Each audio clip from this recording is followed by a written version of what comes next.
Tensions between India and China over the past week have escalated along the line of actual control in the Ladakh and North Sikkim regions. Now, what has led to this escalation? What next is what we're going to try and look at in this episode of Government Matters. Do send in your questions. Snehesh Alex Philip is with me to answer them.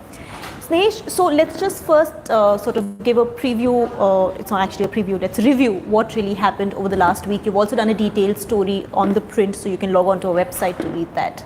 Well, what has happened is that there have been two sets of incidents that have taken place in the north as well as in the east. In the north, it took place in Ladakh on the northern bank of the river there, and in the east, it was in North Sikkim. Right. Now, the incident, the latest is on the in Sikkim, in the North Sikkim area, where on Tuesday, there was a patrol party of the Chinese People's Liberation Army, that is a PLA. They came across the Indian soldiers who were already patrolling in an area which is under dispute. What I mean by under dispute is that India claims it is their territory, China claims it is their territory. Right. There were exchange of, there was a fist fight that happened. There were stones that were pelted at each other. And yeah, so that's about it. That's what happened on Saturday, which left about 12 soldiers on both sides injured. Now, similar thing took place on the fifth night in Ladakh. Now, this was in the evening when the Chinese came in and attacked a company of the Indian soldiers who were there once again a disputed area, and there was exchange. The fist fight happened. The Chinese had come in with sticks and all. So there was a physical brawl that took place, including pelting of stones, in which at least one officer of the Indian Army was injured, and some soldiers were also injured. The injuries have been sustained by the Chinese PLA too. So since then, while the situation at Sikkim was immediately resolved at the local level, what I mean by local level is at the local commanders level, it's at the company, the battalion, it didn't have to be escalated at the battalion level. But however, in the case of in Ladakh, the issue was discussed at the brigade level. Now there was a standoff that happened. So there was a disengagement that took place on the 6th of May. That is one day later. The next day itself, not actually one day later. But however, both sides have brought in additional number of troops. So this whole issue has been noted and would be raised during the next higher level talks between the militaries of the two sides. So what really has caused this, what has led to the sudden eruption of tensions? Well,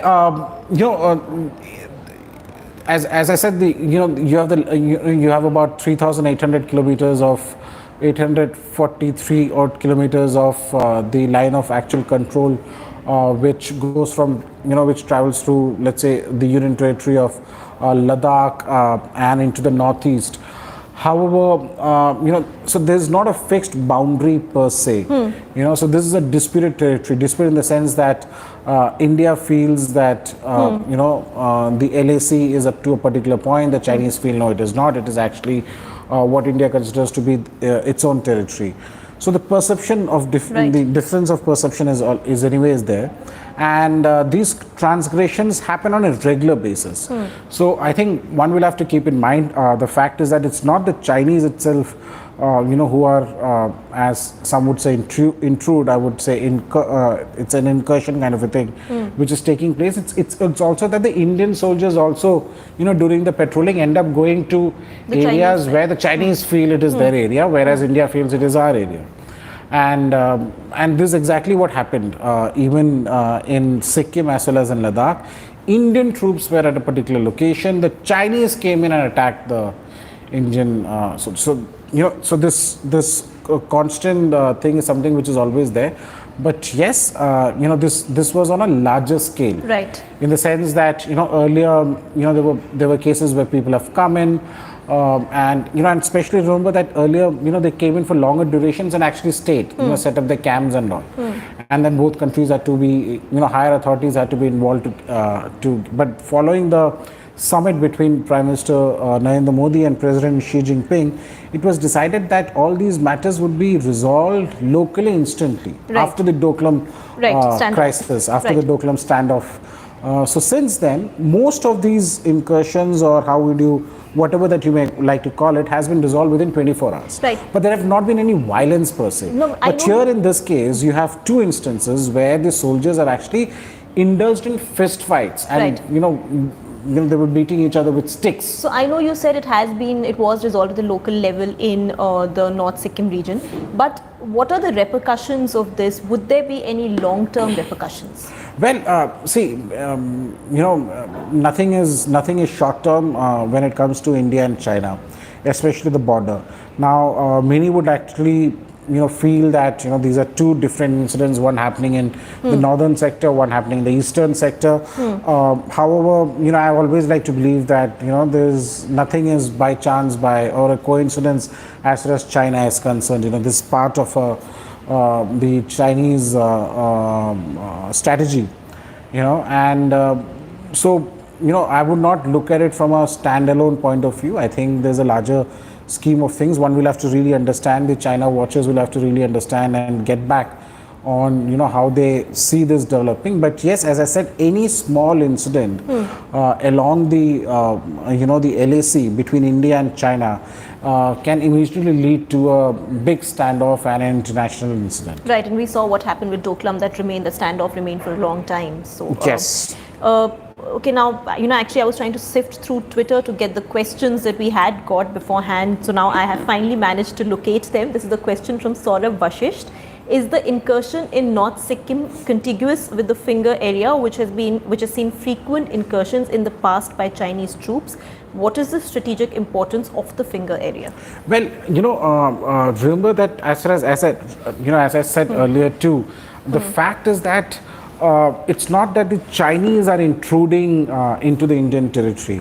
The matter of the fact is that these are disputed areas, and it's the Indian troops also during the patrolling get into areas where the Chinese consider them to be part of the Chinese territory, and so this is a constant intrusion and incursion that keeps happening at the LAC. But there are a lot of construction activities also that take place, but mostly these are temporary construction activities. And you rightly mentioned, the fact is that this particular area is strategically important to India, and incursions have, in the sense, these standoffs have happened in this particular area earlier also. Right. Now, Doklam, for example, Sikkim, while Sikkim shares while the LAC runs through Sikkim, the Doklam is also right where it's about, it's a few kilometers away from the Nathula. So Doklam is also one area where where India had huge strategic interest, purely because of the fact that the Chinese could have gotten access to a particular ridge, which would have given them access to the entire north in terms of cutting it off. So there's a lot of strategic value as far as this particular area is concerned. Right.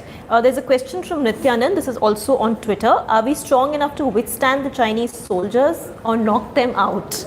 Well, are we strong enough to knock out Chinese soldiers? I don't think so. There's any knocking out that is going to happen between India and China. I think this applies to both sides. Both sides. It's not that anybody is itching for a war. But as I earlier mentioned, every small incident has the potential to snowball into a bigger controversy, right, or to become an international event as such, because and especially in this time, in this particular time when the whole world is fighting against corona. Right. Snesh, I was going to ask you this. I mean, we've talked about the kind of ceasefire violations at the LOC and now this at the LAC. All of this when the government is battling coronavirus, when all countries are, is it a cause of concern for the authorities, for the government? Well, see, as far as the LAC is concerned, I think that is happening the way it happens normally. So there's nothing really extraordinary that has happened. While yes, for many it is surprising that at a time when the world is fighting corona, Pakistan continues with its terror agenda. Whereas the fact of the matter, in which I've mentioned in stories also, after speaking to experts, and I also personally feel that as far as Pakistan is concerned, there are different agencies which are focused purely in India. Right. So no matter whether it is corona or be it anything, those agencies have their task cut out and they'll continue to do that. Right. But yes, any sort of standoff or tension with China is a matter of concern, and that is why there are multiple agencies that are involved. There are multiple layers of mechanisms that have been put in place to ensure that none of these things happen. Right. Pradyumna B. Ravi, this is a question on YouTube. Did India's recent move to revise its FDI policy and broadcast weather report on Gilgit-Baltistan province trigger the Chinese state to sort of take action or whatever happened at the border? Well, I don't think so. These have any direct bearing as far as what has happened at both Ladakh as well as Sikkim. There were certain developments that have taken place in those. In fact, I do have a related question. So before you finish, let me ask, you can answer both of them together. This is from Niazi on Twitter. Are they doing this because China is expecting Indian action in POK? Well, so as I said, this doesn't have any direct bearing as far as what has happened in Ladakh and Sikkim.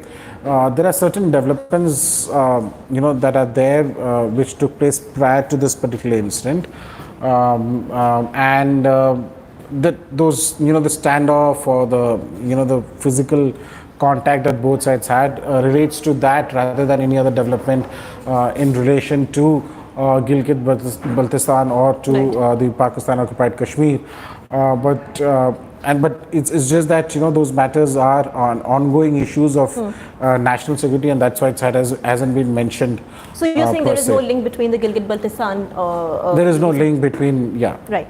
Mir Kumar wants to know, China has talk, fight, pressure policy with respect to India. So talk, fight, pressure. How does India plan to counter it strategically and tactically? In fact, Snesh, I remember you wrote a recent column also on how India should look at China, particularly amid this COVID-19 pandemic and when lots of countries are trying to corner China. Well, I've always believed, whenever, and this is one question that I keep asking, who does India consider as the biggest enemy, Pakistan or China? Many people tend to focus on Pakistan. I would say that China is a bigger challenge than Pakistan. For example, when the army chief, the current army chief General M.M. Naravne took over, one of his primary areas of focus was the refocus to the east, especially to the east and the north. So India traditionally has been very specific, western border sector oriented, in the sense that Pakistan oriented. But here we have new things that are happening along the northern as well as the eastern side, especially when it comes to increasing or enhancing the capability of the Indian Armed Forces, right. Not just in terms of equipment and equipment as such, but also in terms of road connectivity, faster movement of goods, men and equipment. So that has been a lot of focus. Along with is the fact that you have the integrated battle groups that have been trained. Last year there was a major exercise that was carried out involving the integrated battle groups in this was the largest ever exercise to be held in the eastern sector. So there are a lot of developments that have taken place, but I think a lot more needs to be done than what is being done. Right. But I suppose there has been a refocus as far as China is concerned from a military point of view as well as strategic. From a diplomatic point of view. Right. Amit Srivastava wants to know, does Chinese action, basically, is it to take away attention from domestic failure to control corona? I mean, I suppose this also means that at a time when China is being questioned by the countries across the world for not revealing about the virus on time. Well, I think what he's asked about is also asked about the internal matter as far as China is concerned. Remember that not everything really comes out of China. China continues to be a very controlled society as far as the media is concerned, as far as information flow is concerned. But there have been inputs and reports that have come in that not everybody in China is happy with President Xi Jinping as far as the handling of the corona crisis is concerned. And when I say not everybody, this also involves the leaders of the Chinese Communist Party, of which Xi belongs to. So there are murmurs, there are talks. People, some of them have come out on record as far as the developments as far as Xi's handling of the coronavirus so concerned. There is both domestic as well as international pressure. Well, there is a pressure building up, but whether what happened at the LAC is connected to this pressure or not is something is hard to tell. And if my personal opinion is concerned, then I don't think so. It is connected to that. Right. Aditya Bhatt wants to know: should India act or be a bit vocal about the coronavirus issue to corner China? Well, the US has been.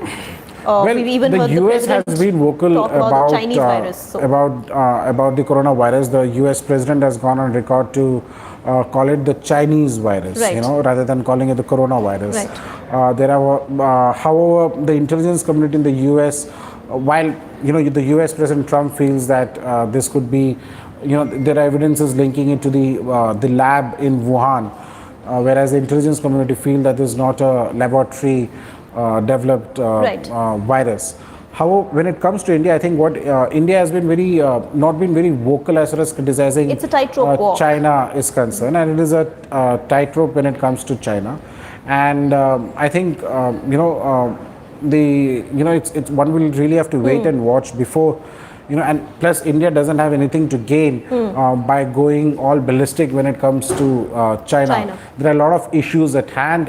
There is the trade dialogue that is on between India and China. You also have the border dispute that is there. You also need, there is also the Pakistan element, the China's role as far as the global bodies like the UN Security Council are concerned. It's not that India can really afford to go belligerent when it comes to China. I think what it needs is what it's currently doing is doing a very tight walk, and that is the way forward. Right. When it has to be strategic about this issue. It has to be strategic. You cannot be emotional about these issues. Like there would be a lot of people, on social media, on Twitter, who would like completely belligerent as far as China is concerned. But as a government, you really have to walk the tightrope. Right. Well, thank you, Snehesh, for giving us this 360-degree view of what has really happened at the LAC and the India-China relations at this point. Thank you so much for watching, for sending in your questions. Do keep subscribing to our YouTube channel, like our Facebook page, and also follow us on Twitter.